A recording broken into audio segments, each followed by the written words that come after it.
नमस्कार विद्यार्थियों, मैं डॉक्टर महेंद्र सिंह मीना, सहायक आचार्य, राजकीय विधि महाविद्यालय कोटा। आप विधि प्रथम वर्ष के सभी विद्यार्थियों का मैं यूट्यूब क्लास में स्वागत करता हूं। हम घर पर ही रहे, सुरक्षित रहे, ऐसी मैं अपेक्षा करता हूं कि आप और आपका परिवार इस कोरोना महामारी की दूसरी लहर में सुरक्षित रहे।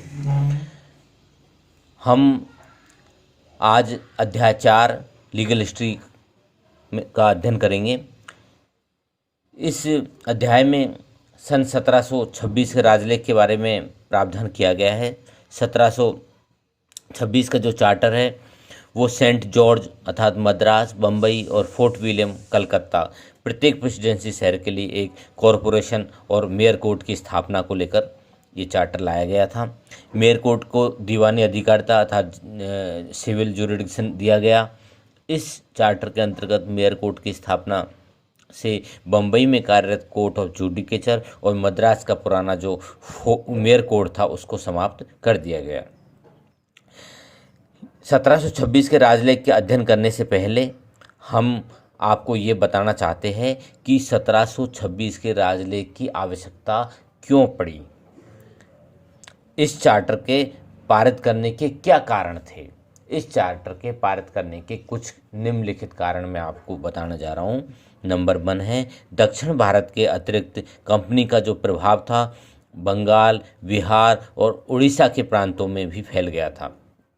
अतः उसे ऐसे न्यायालयों की आवश्यकता अनुभव हुई जो नियमित रूप से कार्य करे तथा मामलों को शीघ्रता से निपटा सके। इसका एक अप्रत्यक्ष कारण यह भी था कि कंपनी ने उस समय न्याय व्यवस्था में व्याप्त दुर्व्यवस्था को देखते हुए उसमें आवश्यक परिवर्तन एवं सुधारों द्वारा भारतीयों की सहानुभूति प्राप्त करने का अच्छा अवसर समझा। इससे कंपनी को भारत में अपना प्रभुत्व स्थापित करने में पर्याप्त सहायता मिली। अर्थात शुरुआत में कंपनी का जो प्रभाव था वो दक्षिण भारत में ही था। उसके पश्चात धीरे धीरे बंगाल, बिहार और उड़ीसा में भी फैल गया था। तो इस कारण से 1726 के राजलेख की आवश्यकता महसूस हुई। दूसरा जो कारण था वो था कि कंपनी ने यह अनुभव किया कि सन 1687 में मद्रास प्रेसिडेंसी में स्थापित निगम प्रशासनिक दृष्टि से उपयोगी सिद्ध हुआ था। अतः कंपनी चाहती थी कि इस प्रकार की जो निगम की व्यवस्था है वो बम्बई और कलकत्ता के प्रेसिडेंसियों में स्थापित की जानी चाहिए। इस उद्देश्य से भी चार्टर लाया गया। तीसरा कारण था सन 1726 तक कंपनी द्वारा भारत में स्थापित न्यायालयों को ब्रिटिश न्याय व्यवस्था में मान्यता प्राप्त नहीं थी। अतः कंपनी के भारतीय न्यायालयों के निर्णय इंग्लैंड स्थित इंग्लिश न्यायालयों में प्रभावहीन थे। फलतः कंपनी ये चाहती थी कि उसके द्वारा भारत में स्थापित न्यायालयों को अंग्रेजी विधि व्यवस्था में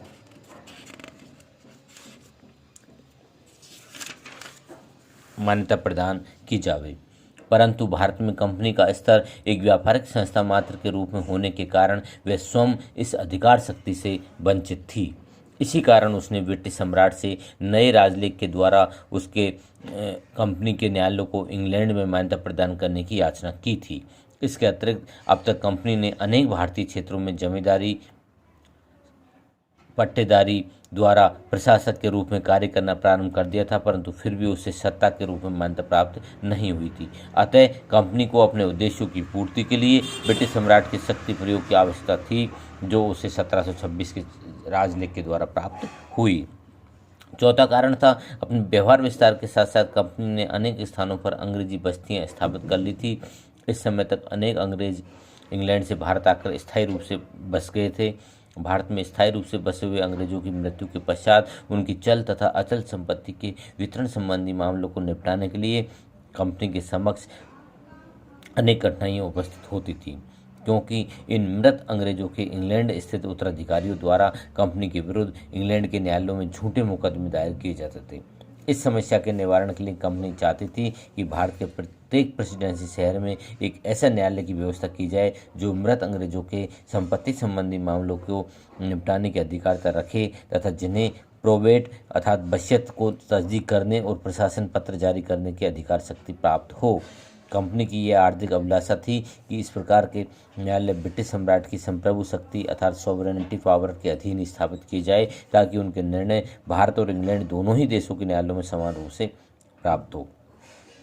इन सभी कारणों को ध्यान में रखते हुए तत्कालीन ब्रिटिश सम्राट जॉर्ज प्रथम ने 24 सितंबर सन 1726 को एक जुडिशियल चार्टर जारी किया, जिसके प्रावधान निम्नलिखित थे। नंबर 1, मद्रास, बम्बई और कलकत्ता में नगर निगम की स्थापना। 1726 के राजपत्र द्वारा मद्रास में सन 1687 के चार्टर के अंतर्गत स्थापित निगम को समाप्त कर दिया गया और उसके स्थान पर नया निगम स्थापित किया गया। बम्बई और कलकत्ता के प्रेसिडेंसी शहरों में भी इस प्रकार के निगमों की स्थापना की गई। प्रत्येक नगर निगम के लिए एक मेयर और 9 एल्डरमैनों की नियुक्ति की गई, जिनमें मेयर तथा 7 एल्डरमैन अंग्रेज जाति के होना अनिवार्य था और शेष 2 एल्डरमैन ऐसे शासकों की जाति प्रजा में से हो सकते थे जो कंपनी के मित्र हो, तथा वे किसी भी जाति के हो सकते थे। निगम का क्षेत्राधिकार प्रेसिडेंसी शहर की सीमा तथा उसके अधीनस्थ स्थानीय फैक्ट्रियों अर्थात व्यापार अंग्रेजों कंपनी के जो व्यापारिक अड्डे थे उन तक ही सीमित रखा गया था। तीनों प्रेसिडेंसी शहरों के नगर निगमों के लिए पृथक पृथक मेयर तथा सभी एल्डरमैन राजपत्र द्वारा ही मनोनीत कर दिए थे। मेयर का कार्यकाल 1 वर्ष निश्चित कर दिया गया था तथा इस पद के लिए वार्षिक चुनाव एल्डरमैनों द्वारा किया जाता था। कार्यकाल समाप्त हो जाने पर मेयर अपने प्रेसिडेंसी शहरों में एल्डरमैन की हैसियत से निवास कर सकता था। एल्डरमैन का पद स्थायी था तथा वह आजीवन काल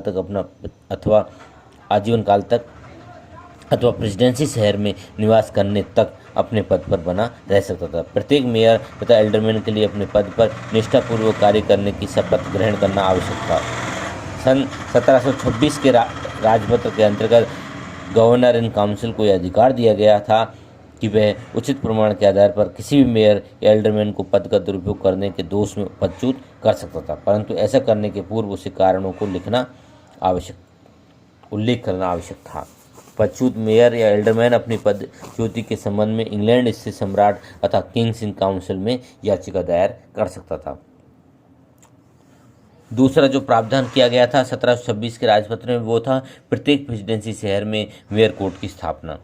प्रत्येक प्रेसिडेंसी शहर में मेयर तथा एल्डरमैनों द्वारा गठित एक न्यायालय की स्थापना की गई जो मेयर का न्यायालय कहलाता था। वह न्यायालय प्रेसिडेंसी शहर तथा उसके अधीनस्थ बस्तियों के सभी दीवानी मामलों को निपटाता था। वह न्यायालय सप्ताह में अधिक से अधिक 3 बार लगता था तथा गणपूर्ति के लिए इसके कम से कम 3 सदस्यों की उपस्थिति आवश्यक थी। चार्टर में यह उल्लेख नहीं किया गया कि मेयर के न्यायालय में कौन सी विधि प्रयोग में लाई जाएगी। इस संबंध में केवल यह कहा गया था कि न्यायालय का निर्णय न्याय संगत तथा उचित होने चाहिए। इस न्यायालय द्वारा निर्मित मामलों पर 100% गवर्नर के न्यायालय में अपील दायर की जा सकती थी। वाद की विषय वस्तु का मूल्य 1000 पगोड़ा से अधिक होने पर एक और अपील इंग्लैंड के किंग्स इन काउंसिल के न्यायालय में प्रस्तुत की जा सकती थी, परंतु 1000 पगोड़ा से कम मूल्य के वादों में प्रेसिडेंसी के गवर्नर इन काउंसिल का निर्णय अंतिम होता था। मेयर कोर्ट एक अभिलेख न्यायालय अर्थात कोर्ट ऑफ रिकॉर्ड भी होने के कारण इसके अवमान के लिए अर्थात कंटेम्प्ट ऑफ कोर्ट के लिए दोषी व्यक्तियों के विरुद्ध कार्रवाई की जा सकती थी। मेयर कोर्ट जो है एक कोर्ट ऑफ रिकॉर्ड भी था। निर्वसितता अर्थात इंटेस्टेसी के मामलों में मेयर के कोर्ट को रिक्त पत्र, प्रोवेट, इच्छा पत्र तथा प्रशासन पत्र अर्थात लेटर्स ऑफ एडमिनिस्ट्रेशन संबंधी अधिकार प्रदान किए गए थे। मेयर कोर्ट की कार्यपद्धति सामान्यतः अंग्रेजी न्यायपद्धति पर आधारित थी। किसी भी मामले में मुकदमों की शुरुआत कंप्लेंट से होती थी जो लिखित रूप में न्यायालय में प्रेषित की जाती थी। तीसरा प्रावधान किया गया था 1726 के राजलेख में आपराधिक न्याय प्रशासन। मेयर के न्यायालय को दीवानी अर्थात फौजदारी दीवानी के साथ साथ फौजदारी अधिकारिता मतलब केवल दीवानी अधिकारिता दी गई थी। आपराधिक न्याय प्रशासन के मामलों में उसे फौजदारी अधिकारिता नहीं दी गई थी। अतः वह आपराधिक मामलों पर विचारण की क्षमता नहीं रखता था तथा केवल दीवानी और वशीयत संबंधी मामलों पर